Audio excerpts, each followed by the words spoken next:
PTI का पेशावर में power show जारी है। इमरान खान स्टेज पर मौजूद हैं। कारकुनों को कप्तान के खिताब का इंतजार है। पंडाल में पार्टी परचमों की बहार है। तो वज़ीर आज़म जो कि साबिका वज़ीर आज़म हैं वो जलसागाह पर पहुंच चुके हैं और इस वक्त आप मनासिर देख सकते हैं कि स्टेज पर मौजूद हैं और कुछ ही देर में कारकुनों से खिताब करेंगे और इस वक्त उनके खिताब का इंतज़ार किया जा रहा है। जो इस वक्त तमाम तर लोग मौजूद हैं उन्होंने शानदार तरीके से कप्तान का इस्तकबाल भी किया। ये आप देख सकते हैं कि कप्तान इस वक्त सीढ़ियाँ चढ़कर जलसागाह पर पहुँच रहे हैं। जो स्टेज तैयार किया गया है उस स्टेज पर पहुँच रहे हैं। इस वक्त इमरान खान उस स्टेज पर पहुँच चुके हैं और कुछ ही देर में अपने कारकुनान से खिताब करेंगे। पेशावर में पीटीआई इस वक्त एक पावर शो कर रही है, ये उसके मनासिर हैं।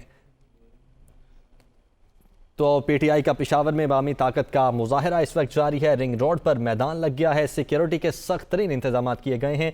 हुकूमत जाने के बाद तहरीक इंसाफ का ये पहला पावर शो है और साबिक वज़ीर आज़म इमरान खान इस वक्त स्टेज पर पहुंच चुके हैं। पंडाल में पार्टी परचमों की बहार है और पावर शो ये इस वक्त किया जा रहा है। इमरान खान भी स्टेज पर पहुंच चुके हैं और इमरान खान का शानदार तरीके से उनके कारकुनान ने इस्तकबाल किया है और बहुत बड़ी तादाद में लोग इस वक्त जलसागाह में मौजूद हैं और इंतज़ार कर रहे हैं कि कब खान साहब जो हैं वो इस जलसे से खिताब करें। अब वज़ीर आज़म नहीं रहने के बाद ये पहला पावर शो है जो कि पीटीआई की जानिब से इस वक्त किया जा रहा है और अवामी ताकत का मुजाहरा किया जा रहा है।